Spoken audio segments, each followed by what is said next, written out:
In the autumn of 1823, the small town of Millbrook, Pennsylvania, recorded 17 unexplained deaths in just 3 months. What made these deaths particularly disturbing wasn't their number, but the fact that every single victim had been prepared for burial by the same family-owned funeral home.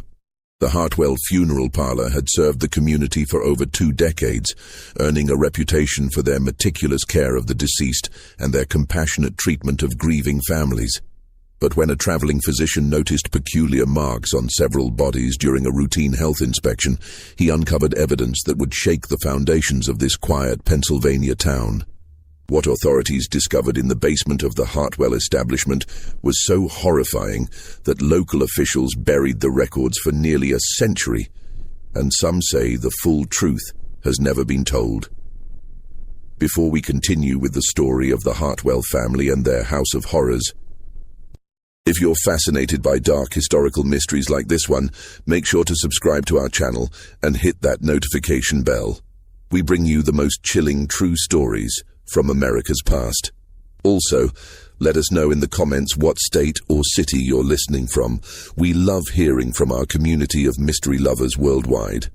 But let me take you back to the Pennsylvania countryside of 1823, where the Hartwell family had built what appeared to be a respectable business on a foundation of unimaginable darkness. Millbrook sat nestled in the rolling hills of southeastern Pennsylvania, a community of barely 300 souls who made their living from farming, logging, and the occasional travelers who stopped at the town's single inn. The year 1823 marked a period of growth for the young American Republic, but small towns like Millbrook remained largely isolated from the bustling cities of Philadelphia and Pittsburgh. Here, neighbors knew each other's business, children played freely in the streets, and trust was the currency that held the community together. The Hartwell family had arrived in Millbrook in 1801, when patriarch Ezekiel Hartwell purchased a large stone house on the outskirts of town and established the area's first dedicated funeral parlor. Before the Hartwells, families had prepared their own dead or relied on the local carpenter to build coffins. Ezekiel's professional approach to death care was initially viewed with suspicion by some townspeople, but his respectful manner and fair prices quickly won over the community. Ezekiel lived in the funeral home with his wife Martha, their 3 children, sons Josiah and Caleb and daughter Rebecca, and Martha's elderly father Thomas Creed. The family appeared to embody the Protestant work ethic that defined rural Pennsylvania. They attended Sunday services at the Methodist Church, participated in community barn raisings, and Martha was known for bringing pies to families experiencing hardship. Josiah, the elder son at 26, had learned the embalming trade from his father and was expected to inherit the business. Caleb, 23, assisted with carpentry and grave digging. Rebecca, just 19, helped her mother with the domestic duties and often comforted grieving families with her gentle manner. The Hartwell establishment occupied a 3-story stone building with a wooden addition that housed the preparation rooms. The main floor served as both the family's living quarters and the viewing area for deceased loved ones. A narrow staircase led to the 2nd floor where the family's bedrooms were located, while another set of stairs descended to a basement that had been converted into the embalming and storage area.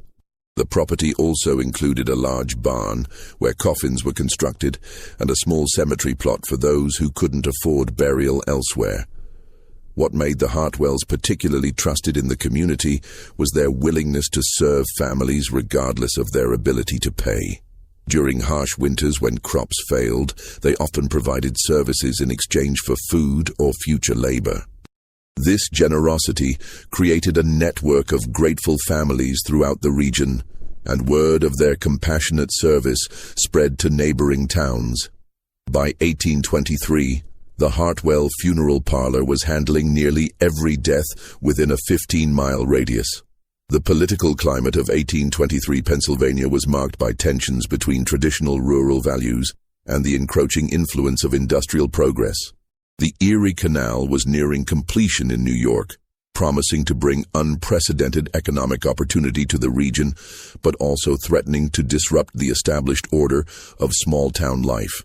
Religious revival movements swept through Pennsylvania communities, bringing both spiritual renewal and social upheaval as traditional authority structures were questioned. In this atmosphere of change and uncertainty, institutions like the Hartwell Funeral Parlor represented stability and continuity. Yet beneath this veneer of respectability, something sinister was taking root in the Hartwell household. The isolation of their work, the trust placed in them by grieving families, and the very nature of their profession created opportunities that most people could never imagine. Death had become not just their livelihood, but their obsession, and the line between caring for the dead and creating them was about to be crossed in ways that would horrify anyone who discovered the truth. The first sign that something was amiss came on October 15, 1823, when Dr. Samuel Harrison arrived in Millbrook to conduct his annual health inspection of the surrounding townships. Dr. Harrison was a traveling physician employed by the state to monitor disease outbreaks and ensure that proper sanitary practices were being followed in rural communities. His visits were routine affairs, typically involving examinations of water sources, food storage facilities, and burial practices. What drew Dr. Harrison's attention wasn't initially the number of recent deaths in Millbrook, but rather the unusual circumstances he observed during his mandatory inspection of the Hartwell Funeral Parlor. Pennsylvania law required that all bodies be available for medical examination if requested by a state physician, a regulation that had been implemented following several cholera outbreaks in the previous decade. When Dr. Harrison arrived at the Hartwell establishment on that crisp autumn morning, he was greeted warmly by Ezekiel Hartwell and his son Josiah. The two men gave him a tour of their facilities, proudly displaying their modern embalming equipment and meticulously clean preparation rooms. Everything appeared to be in order until Dr. Harrison requested to examine 3 bodies that were currently in their care, preparing for burial services later that week. The first body belonged to Eleanor Fairchild, a 68-year-old widow who had allegedly died of consumption 3 days earlier. As Dr. Harrison conducted his examination, he noticed something that made his blood run cold. Along Eleanor's neck, barely visible beneath the high collar of her burial dress, were faint but unmistakable bruise marks. The pattern was consistent with manual strangulation, not the wasting disease that had supposedly claimed her life. When Dr. Harrison questioned the marks, Josiah Hartwell quickly explained that they had positioned Eleanor awkwardly during the embalming process, causing post-mortem bruising. The explanation seemed plausible enough, but something in Josiah's manner, a slight tremor in his voice, the way his eyes avoided direct contact, made Dr. Harrison decide to examine the other 2 bodies more carefully. The second body was that of Marcus Webb, a healthy 42-year-old farmer who had allegedly suffered a heart attack while working in his fields. Dr. Harrison's examination revealed something even more disturbing. Small puncture wounds on Webb's arms and chest, precisely placed and too deliberate to be accidental. When pressed for an explanation, Ezekiel Hartwell claimed that Webb had fallen onto some farming tools during his collapse, but the wounds were too clean and purposeful for such a random accident. The third body provided the most damning evidence. Mary Patterson, a 26-year-old mother of 2, had supposedly died of a fever after a brief illness. However, Dr. Harrison discovered traces of a white powder residue around her mouth and fingernails. His medical training immediately recognized the substance as arsenic, a poison that was unfortunately common in rural areas where it was used to control rodent populations. As Dr. Harrison documented his findings, he became aware of an oppressive atmosphere within the Hartwell establishment. The family members exchanged meaningful glances, their earlier warmth replaced by a cold watchfulness. Martha Hartwell, who had been preparing tea in the kitchen, appeared in the doorway with an expression that could only be described as predatory. Even young Rebecca, who had seemed so innocent, watched the proceedings with eyes that held knowledge far beyond her years. The basement preparation room, which Dr. Harrison insisted on examining more thoroughly, revealed additional disturbing details. Along one wall stood several large glass containers filled with various chemical solutions. some containing what appeared to be human organs preserved for unknown purposes. When questioned about these specimens, Ezekiel claimed they were for educational purposes, to better understand the diseases that claimed their clients' lives. But the organs appeared fresh, and some had been sectioned with surgical precision that seemed unnecessary for simple preservation. Most unsettling of all was a leather-bound journal that Dr. Harrison noticed partially hidden beneath a stack of burial clothes. Before he could examine it more closely, Caleb Hartwell quickly moved to block his view, claiming it contained private family records. But in the brief glimpse Dr. Harrison caught, he saw what appeared to be detailed notes about various individuals in the community, including information about their health, their family situations, and their financial circumstances. As the examination concluded, Dr. Harrison found himself in a difficult position. His medical training told him that at least 3 of the recent deaths showed signs of foul play.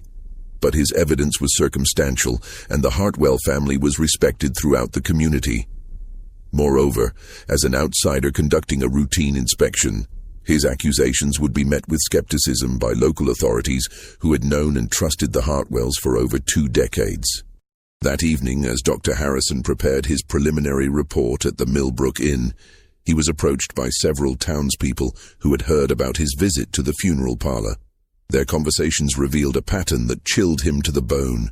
In hushed tones, they spoke of the unusual number of recent deaths, the way healthy individuals seemed to suddenly fall ill and die within days, and the almost eager way the Hartwell family responded to news of someone's declining health.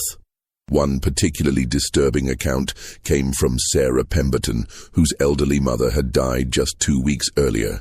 Sarah confided that her mother had been in good health and spirits until Martha Hartwell began visiting regularly, bringing homemade soup and offering comfort during a minor bout of joint pain. Within 3 days of these visits, the elderly woman had fallen violently ill and died before a doctor could be summoned. The Hartwell family had immediately offered their services, waiving their usual fee out of apparent compassion. Dr. Harrison's disturbing discoveries in Millbrook were not the first time questions had been raised about the Hartwell family's practices, though previous concerns had been dismissed or forgotten by a trusting community. As he delved deeper into the family's history, a pattern of suspicious deaths began to emerge that stretched back to their very arrival in Pennsylvania over 2 decades earlier. The Hartwells had come to Millbrook from Western Virginia in 1801, claiming that Ezekiel had learned the funeral trade from an uncle in Richmond. They had purchased their property from the estate of a recently deceased landowner, paying in gold coins that seemed unusually abundant for a family claiming modest means. Local records from that time showed that their first winter in Millbrook had been marked by an outbreak of what was described as a wasting sickness that claimed 8 lives, all of whom were prepared for burial by the newly established Hartwell funeral parlor. Over the years, townspeople had occasionally remarked on certain peculiarities surrounding deaths that occurred when the Hartwells were involved. Families would later comment on how quickly their loved ones seemed to decline once the Hartwells began offering assistance, how eager the family was to handle all arrangements, and how they discouraged second medical opinions or delays in burial. But in a close-knit community where the Hartwells had proven themselves generous and caring, such observations were dismissed as the natural suspicions that sometimes accompany grief. The basement of the Hartwell establishment held secrets that would have horrified the community had they been discovered. Behind a false wall that Dr. Harrison had not detected during his inspection, the family maintained what could only be described as a laboratory of death. Shelves lined with various poisons, surgical instruments far more sophisticated than any funeral preparation would require, and detailed anatomical drawings suggested experiments that went far beyond the simple care of the deceased.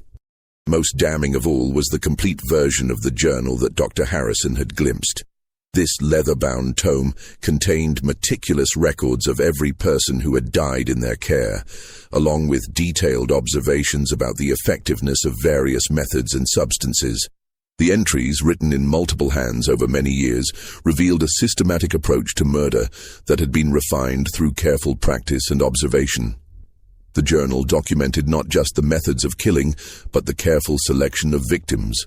The Hartwells had developed a sophisticated understanding of their community, identifying individuals whose deaths would be mourned but not extensively investigated. Elderly people with few relatives, individuals with existing health problems, and those who had fallen on hard times were preferred targets. The family had also learned to space their activities, ensuring that no pattern would be obvious to casual observation. One particularly chilling entry, written in Josiah's careful script, described the murder of Marcus Webb in clinical detail. Webb had been selected because he was a widower with no close family and because his farm bordered the Hartwell property, making it convenient to dispose of evidence. The entry noted that Webb had been lured to the funeral home under the pretense of discussing the purchase of a coffin for a recently deceased neighbor. Once there, he had been overpowered and subjected to what the journal euphemistically termed experimental procedures before being killed, and his body staged to suggest a heart attack. The family's motivation appeared to be a complex mixture of financial gain, psychological satisfaction, and what could only be described as scientific curiosity about death and dying. They regularly robbed their victims of money and valuables, but this seemed secondary to their apparent fascination with the process of causing and observing death. Several journal entries discussed their experiments with different poisons, their observations of how various individuals reacted to fear and pain, and their attempts to perfect methods that would leave no obvious evidence of foul play. Martha Hartwell emerged from the journal entries as perhaps the most cunning member of the family. Her specialty was befriending isolated or vulnerable community members, gradually gaining their trust before introducing poisons into food or drink she prepared for them. Her matronly appearance and reputation for kindness made her the perfect predator, able to approach potential victims without arousing suspicion. The children had been gradually inducted into the family's activities as they matured. Rebecca, despite her youth and innocent appearance, had become skilled at identifying potential victims during social gatherings, reporting back to her family about individuals who seemed lonely, ill, or financially distressed. Both sons had developed expertise in the physical aspects of murder, learning to overpower victims and stage crime scenes to avoid detection. What made the Hartwell operation particularly sinister was their integration into the community's social fabric. They attended church services, participated in town meetings, and maintained friendships with many of the same people they were systematically murdering. This dual existence required a level of psychological compartmentalization that suggested either inherent psychopathy or a gradual descent into madness that had consumed the entire family. The autumn of 1823 had marked an escalation in their activities, driven by both opportunity and growing confidence. The previous winter had been harsh, leaving many families in financial distress and vulnerable to the Hartwells' offers of assistance. At the same time, the family's success in avoiding detection had made them increasingly bold, leading to the accelerated timeline that had finally attracted Dr. Harrison's attention. Dr. Harrison faced a dilemma that would test both his professional integrity and personal courage. His medical examination had revealed clear evidence of foul play, but presenting his findings to local authorities would require him to accuse a respected family of systematic murder, a charge that would seem incredible to a community that had trusted the Hartwells for over 2 decades. Moreover, Dr. Harrison was scheduled to continue his inspection tour to neighboring townships within days, and delaying his departure would require explanations he wasn't prepared to give. The solution came from an unexpected source. On his second evening in Millbrook, Dr. Harrison was approached by Thomas Creed, Martha Hartwell's elderly father, who requested a private medical consultation.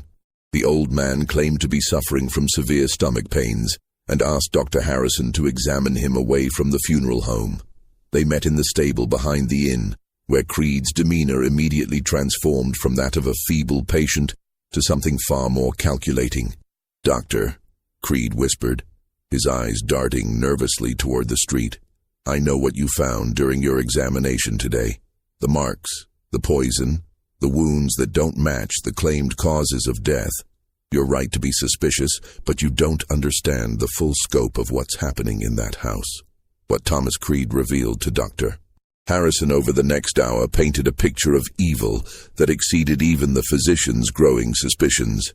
Creed explained that he had been gradually poisoned by his own family over the past several months, experiencing the same symptoms that had preceded the deaths of several recent victims.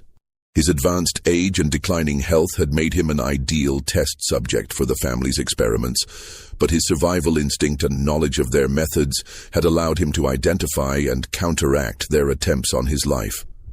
According to Creed, the family's activities had begun as simple grave robbing shortly after their arrival in Millbrook.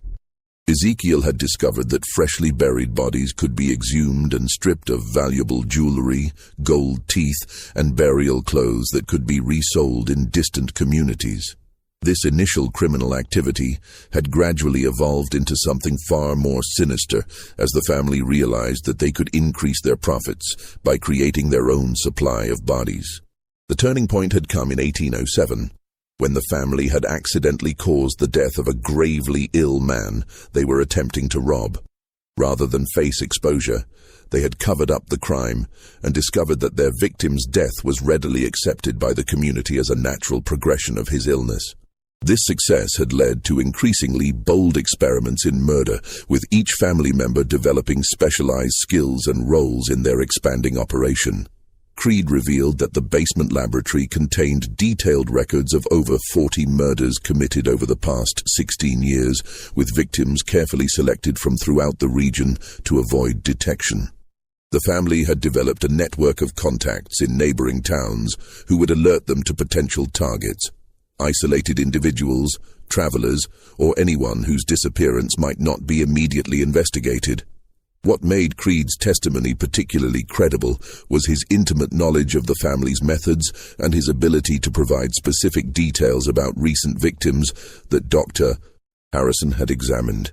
He described exactly how Eleanor Fairchild had been strangled, how Marcus Webb had been tortured before his death, and how Mary Patterson had been gradually poisoned over several weeks while Martha pretended to nurse her through a fictional illness.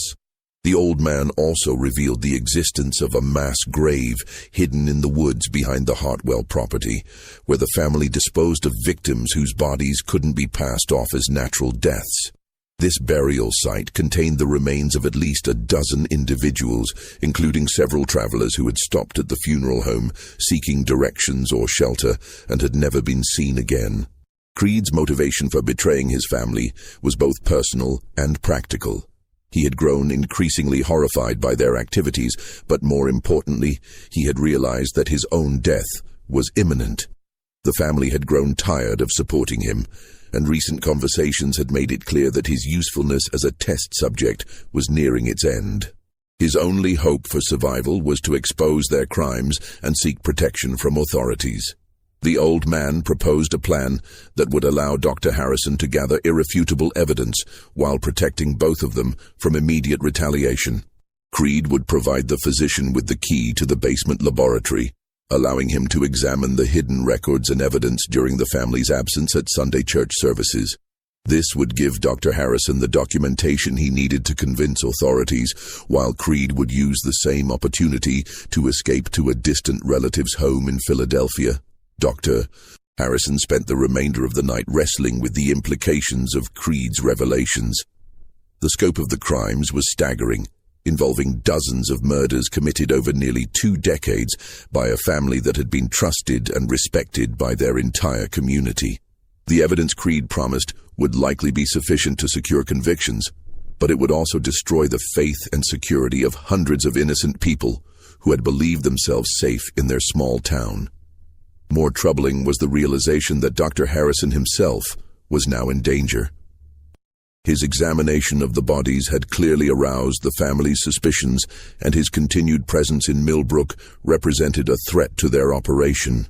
Creed warned that the family had killed to protect their secrets before, and they would not hesitate to do so again if they felt cornered. The plan they devised required precise timing and considerable courage. Dr. Harrison would need to gain access to the basement laboratory, document the evidence he found there, and escape Millbrook before the family realized what had occurred. Meanwhile, Creed would disappear during the same time period, making it appear that he had simply wandered off in his senile confusion, a disappearance that would be tragic, but not immediately suspicious. Sunday morning dawned grey and cold, with a November chill that seemed to penetrate the very bones of Millbrook's residents as they prepared for weekly worship services. Dr. Harrison had spent a sleepless night at the inn, alternately reviewing his medical notes and questioning the sanity of the plan he had agreed to undertake. The weight of potential evidence hidden in the Hartwell basement pressed on his mind like a physical burden, made heavier by the knowledge that his own life now hung in the balance. Thomas Creed had provided him with detailed instructions for accessing the basement laboratory during the family's absence at church. The Hartwells, as prominent members of the Methodist congregation, never missed Sunday services and typically remained for social activities that extended well into the afternoon. This would provide Dr. Harrison with approximately 3 hours to locate and document the evidence Creed had described. The key Creed had given him was small and ornate, designed to open a hidden compartment behind the basement's stone wall. According to the old man, this compartment contained not only the complete murder journal but also preserved specimens, poison supplies, and detailed anatomical drawings that would provide irrefutable proof of the family's crimes. More importantly, it contained a detailed map showing the location of the hidden burial ground where dozens of victims had been disposed of over the years. As the church bells began to ring across Millbrook, Dr. Harrison positioned himself in the woods behind the Hartwell property, watching the family emerge from their home, dressed in their Sunday finest.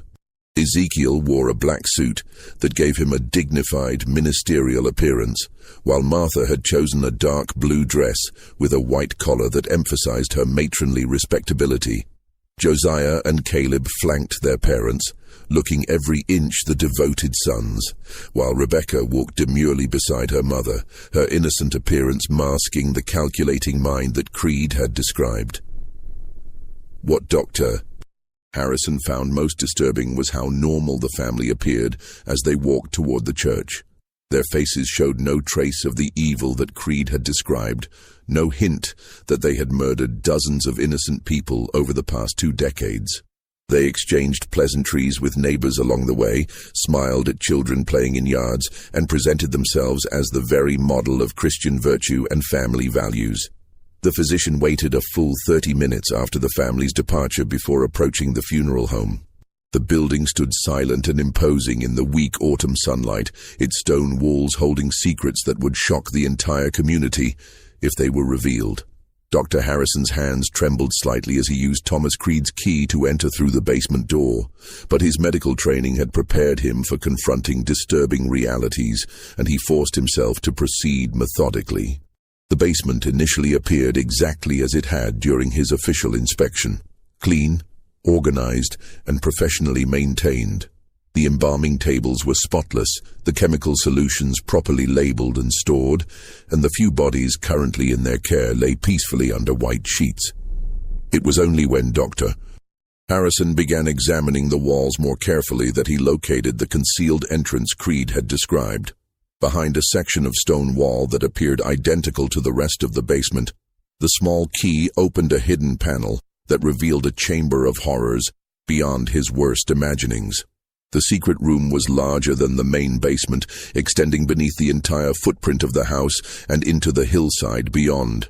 Shelves lined the walls containing hundreds of glass jars filled with preserved human organs, each carefully labeled with dates and what appeared to be experimental notations. The murder journal occupied a place of honor on a wooden lectern in the center of the room. The leather-bound volume was thick with years of entries, written in multiple hands but with consistent attention to detail that spoke of scientific methodology applied to the act of murder. Dr. Harrison's medical training allowed him to understand the technical aspects of what he was reading, but the clinical precision with which the family had documented their crimes was perhaps more horrifying than the murders themselves. Each entry followed a similar format: identification of the victim, method of approach, technique employed for killing, observations about the victim's reactions, and notes for future reference. The entries revealed a progression from simple poisonings to increasingly sophisticated methods that suggested years of practice and refinement. Recent entries showed experiments with various surgical techniques, apparently conducted on living victims to study their effects. What shocked Dr. Harrison most was the discovery that the family's activities extended far beyond Millbrook. The journal documented murders in at least 6 different Pennsylvania townships, with victims selected during the family's travels to provide funeral services for distant clients. They had developed a system for identifying vulnerable individuals in each community, often returning months later to commit crimes in areas where they were less likely to be suspected. The anatomical drawings were even more disturbing than the journal entries. Detailed illustrations showed the progression of various experimental procedures, with careful notations about which techniques produced the most fear in victims and which methods were most effective for different types of people. The drawings suggested that the family viewed their victims not as human beings, but as subjects for scientific study, approaching murder with the same methodical precision that legitimate researchers might apply to animal specimens. As Dr. Harrison continued his examination of the hidden chamber, he became aware of voices outside the building. Glancing at his pocket watch, he realized with growing alarm that he had been in the basement for over 2 hours, absorbed in documenting the evidence he had discovered. The voices grew louder, and he recognized the distinctive cadence of Ezekiel Hartwell's speech as the family returned from church much earlier than expected. Panic seized Dr. Harrison as he realized his precarious situation. He was trapped in the secret chamber with damning evidence of the family's crimes, and they would certainly kill him if they discovered his presence. The voices moved closer to the building, and he could hear footsteps on the wooden porch above his head. His escape route through the basement door would take him directly into their path, but remaining hidden in the chamber would only delay his discovery until they came to check on their secrets. Just when we thought Dr. Harrison's investigation might expose the horrible truth about the Hartwell family, the situation takes a deadly turn.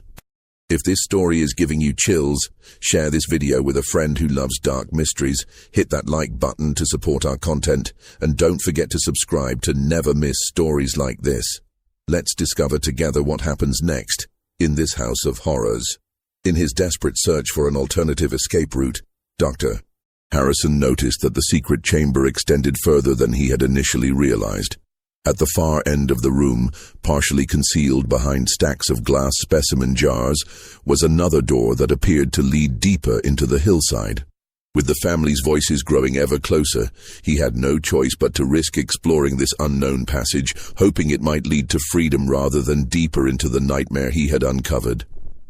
The narrow passage behind the specimen chamber led Dr. Harrison through a hand-carved tunnel that extended deep into the hillside behind the Hartwell property. The walls were rough stone, carved with simple tools, but showing evidence of years of gradual expansion. As he moved through the tunnel by the light of a candle he had found in the chamber, the physician began to understand the true scope of the Hartwell family's operation. The tunnel opened into a natural cave that had been converted into what could only be described as a charnel house. Human remains were scattered throughout the cavern, some carefully arranged on stone shelves, others simply piled in corners where they had been hastily discarded. The smell of death and decay was overwhelming, but Dr. Harrison's medical training allowed him to examine the scene with professional detachment despite his horror. What he discovered in that underground cemetery revealed the full extent of the family's crimes. The remains of at least 40 individuals were present in various states of decay, representing decades of systematic murder. Some of the bodies showed evidence of the experimental procedures documented in the journal, while others appeared to have been killed quickly and efficiently. Personal effects scattered among the remains, jewelry, clothing, coins, suggested that robbery had indeed been a significant motivation for many of the murders. Most disturbing of all was a section of the cave where recent victims had been displayed almost like trophies. Dr. Harrison recognized clothing and jewelry belonging to several individuals he had examined during his official inspection, confirming that the Hartwells had been systematically murdering their clients rather than simply preparing natural deaths for burial. The clinical arrangement of these bodies suggested that the family visited this underground chamber regularly, perhaps to relive their crimes or to continue their grotesque experiments. As Dr. Harrison documented what he found in the cave, he heard voices echoing through the tunnel behind him. The Hartwells had discovered his absence from the inn and had apparently found evidence of his intrusion into their secret chamber. Multiple voices called his name, but their tone was not one of concern. It was the patient, predatory sound of hunters pursuing cornered prey. The cave system proved to have multiple exits, and Dr. Harrison managed to escape through a narrow opening that led to the wooded hillside above the Hartwell property. From this vantage point, he could see the family searching the area around their home, moving with the practiced efficiency of people who had conducted such searches before. It became clear that Dr. Harrison was not the first person to discover their secrets, and the methodical way they combed the area suggested that previous investigators had not survived their discoveries. The physician's escape from Millbrook required all his knowledge of wilderness survival and considerable luck. He was forced to abandon his belongings at the inn and travel cross-country toward the nearest substantial town, avoiding roads where the Hartwells might pursue him.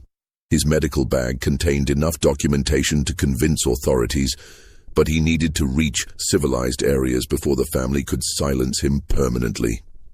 What Dr. Harrison didn't know was that Thomas Creed had not escaped as planned. The old man had been discovered attempting to leave the house and had been confronted by his family about his betrayal. Under torture, Creed had revealed everything about his arrangement with Dr. Harrison, including the physician's plans to document their crimes and expose them to authorities. This revelation had prompted the family to return early from church and begin their search for Dr. Harrison. More ominously, it had convinced them that their operation in Millbrook was no longer sustainable. Rather than simply eliminating Dr. Harrison and continuing their activities, they had decided to abandon their established base and relocate to a new community where they could start fresh. The Hartwells' departure from Millbrook was as carefully planned as their crimes had been.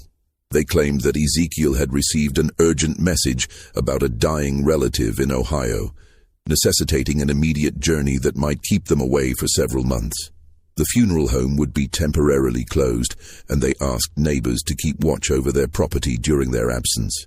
To most of the community, this seemed like a reasonable family emergency that required their sympathy and support. What the townspeople didn't realize was that the Hartwells were methodically destroying evidence of their crimes before leaving. The secret chamber was emptied and sealed. The cave system was partially collapsed to hide the remains it contained, and all documentary evidence of their activities was either destroyed or packed for transport to their new location. By the time Dr. Harrison reached authorities in Philadelphia 3 days later, the Hartwell family had vanished completely, leaving behind only an empty funeral home and a community that would never suspect the horrors that had been committed in their midst. Dr. Harrison's account of what he had discovered was met with skepticism by Philadelphia authorities, who found it difficult to believe that a respected family could have committed such extensive crimes without detection. The physician's evidence was compelling, but much of it had been destroyed or hidden by the time investigators reached Millbrook. The few remains they managed to recover from the partially collapsed cave system were insufficient to support the full scope of Dr. Harrison's accusations. The investigation that followed was hampered by the community's resistance to believing such terrible things about the Hartwell family. Townspeople provided character references for the Hartwells, insisting that they had been generous, caring neighbors who could never have committed the crimes Dr. Harrison described. Without the family present to question, and with most physical evidence destroyed, authorities were forced to conclude that while suspicious circumstances existed, there was insufficient proof to warrant a massive manhunt. Thomas Creed's disappearance was explained by the family as the wandering of a senile old man who had become confused and lost in the woods. Search parties found no trace of him, and his fate remained officially unknown, though Dr. Harrison had no doubt that Creed had paid the ultimate price for his attempt to expose his family's crimes. The aftermath of Dr. Harrison's discoveries haunted both him and the community of Millbrook for years to come. The physician submitted detailed reports to state authorities, but without the Hartwell family present to question, and with most physical evidence destroyed, the case was eventually classified as inconclusive and filed away in the growing bureaucracy of the Pennsylvania state government. Dr. Harrison never stopped believing in what he had witnessed, and he spent considerable personal resources attempting to track down the Hartwell family. His investigations revealed a pattern of similar disappearances and suspicious deaths in several Ohio communities during 1824 and 1825, but by the time he could alert authorities in those areas, the family had once again vanished. Over the following decade, Dr. Harrison documented similar patterns in Indiana, Illinois, and eventually the Missouri Territory, always arriving too late to prevent further murders or capture the perpetrators. The people of Millbrook were left to grapple with the possibility that they had been living alongside systematic murderers for over 2 decades. Some residents refused to believe Dr. Harrison's account, insisting that the Hartwells had been good neighbors who were being falsely accused. Others began to re-examine past deaths with new suspicion, wondering how many of their friends and relatives had actually been murdered rather than claimed by natural causes. The Hartwell funeral parlor building stood empty for nearly 2 years before being purchased by a merchant from Philadelphia who converted it into a general store. Local residents were reluctant to enter the building, and it took years for the community to fully accept its new function. The basement was permanently sealed, and no one showed any interest in exploring the cave system that Dr. Harrison had described. Perhaps most tragically, the fear and suspicion created by the Hartwell affair fundamentally changed the character of Millbrook. The trust and openness that had defined the community for generations was replaced by wariness and doubt. Neighbors began viewing each other with suspicion. Death became a source of fear rather than acceptance, and the simple faith that had bound the community together was permanently fractured. Dr. Harrison continued his work as a traveling physician, but he was forever changed by what he had witnessed in Millbrook. He developed an almost obsessive attention to detail during his inspections, examining every death with the thoroughness of a criminal investigator rather than a routine health official. His colleagues began to view him as eccentric, even paranoid. But Dr. Harrison knew that evil could hide behind the most respectable facades. In 1847, nearly 24 years after his experience in Millbrook, Dr. Harrison received a letter that would vindicate his long-held beliefs and provide a final chilling chapter to the Hartwell story. The letter came from a sheriff in Oregon Territory, where westward expansion had carried thousands of settlers seeking new opportunities in the far reaches of the American frontier. According to the sheriff's account, a family named Caldwell had operated a funeral parlor in a small Oregon settlement for 3 years before being exposed in circumstances remarkably similar to what Dr. Harrison had discovered in Pennsylvania. The sheriff had read Dr. Harrison's old reports in federal files and recognized the identical patterns of suspicious deaths, systematic poisoning, and hidden burial sites. When authorities had finally raided the Caldwell establishment, they found evidence of at least 30 murders committed over their 3 years in Oregon. More significantly, they discovered documentation proving that the Caldwells were actually the Hartwell family, who had been moving westward across America for over 2 decades, establishing new identities and continuing their murderous practices in each new community. The family had been captured alive, and during their interrogation, they confessed to crimes spanning nearly 30 years and covering 8 different states. Their total victim count exceeded 120 individuals, making them among the most prolific serial killers in American history. Ezekiel Hartwell, now calling himself Ezekiel Caldwell, was 73 years old, but remained mentally sharp and showed no remorse for his crimes. Martha, Josiah, Caleb and Rebecca had all continued their roles in the family operation, refining their techniques and expanding their methods with each relocation. The family's confessions revealed the full scope of their crimes and provided closure for dozens of unsolved disappearances across the frontier. They described in detail how they had perfected their system of selecting victims, establishing credibility in new communities, and disposing of evidence. Most chillingly, they expressed pride in their accomplishments, viewing themselves as successful entrepreneurs who had simply chosen an unusual line of business. Ezekiel Hartwell was executed by hanging in Salem, Oregon, in December 1847, followed by his wife Martha and son Josiah. Caleb was sentenced to life imprisonment, where he died of pneumonia in 1852. Rebecca, who was still relatively young and claimed to have been coerced by her family, received a 20-year sentence but died in prison of unknown causes in 1851. The revelation of the Hartwell family's true scope of crimes sent shockwaves through communities across America where they had operated. Families who had trusted them with their most vulnerable moments realized they had been in the presence of calculating murderers. The case became a cautionary tale about the dangers of placing blind trust in strangers, no matter how respectable they might appear. Dr. Harrison, now in his 70s, traveled to Oregon to witness Ezekiel Hartwell's execution and to finally confront the man who had haunted his thoughts for over 2 decades. The two men spoke briefly before the execution, and Hartwell expressed surprise that Dr. Harrison had survived his discovery in Millbrook, claiming that several other investigators over the years had not been so fortunate. In their final conversation, Hartwell revealed one last disturbing detail. The family had trained other individuals in their methods, apprentices who had established their own operations in various parts of the expanding nation. He claimed that at least 3 other families were continuing similar practices, but he refused to provide any details that might help authorities locate them.